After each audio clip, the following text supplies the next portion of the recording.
Ma passion, c'était manger, surtout. T'es né où et quand? Je suis né à la fin du XXe siècle, en région parisienne. Ils faisaient quoi tes parents? Mon père était acteur et metteur en scène, et ma mère n'avait pas de profession. C'était quoi ta passion petit? Quand j'étais petit, ma passion, c'était manger, et aussi me déguiser. C'est quoi le premier film qui t'a marqué? Oui, c'était un film dans lequel jouait mon père, c'était Tintin, il jouait le capitaine Haddock, j'avais 5 ans et ça m'a fait tellement peur qu'on a été obligé de me sortir parce que je hurlais tellement. T'as décidé quand de devenir acteur? J'ai décidé de devenir acteur à l'âge de 13 ans, après l'avoir accompagné à une première d'un film sur les Champs-Élysées et ça m'a paru absolument merveilleux, le tapis rouge, les photographes, les stars et tout ça, j'ai voulu faire la même chose. T'avais quoi comme poster dans ta chambre? On était complètement dingues, mon frère et moi, d'équitation, pas de groupes musicaux, non, c'était des chevaux. T'as fait quoi le soir de tes 18 ans? J'ai dû pleurer beaucoup, je crois. J'adorais avoir 17 ans. Je sais pas pourquoi je trouvais que 17 ans était un âge génial, alors que dans la réalité, c'était assez pathétique. Mais j'aimais bien ce chiffre-là. Et je pense qu'en fait, 18 ans, c'était la fin des 17 ans, surtout. C'est quoi ton premier film?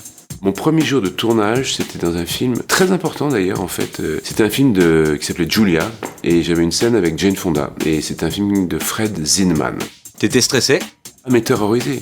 Il faut imaginer en fait que maintenant il y a des caméras digitales, on n'entend pas le bruit de la caméra, mais avant on entendait le bruit de la pellicule. Or moi je savais que la pellicule elle coûtait cher et en fait j'étais stressé parce que j'avais l'impression qu'il fallait toujours jouer le plus vite possible. J'ai mis 10 ans à ne pas avoir le trac sur un plateau.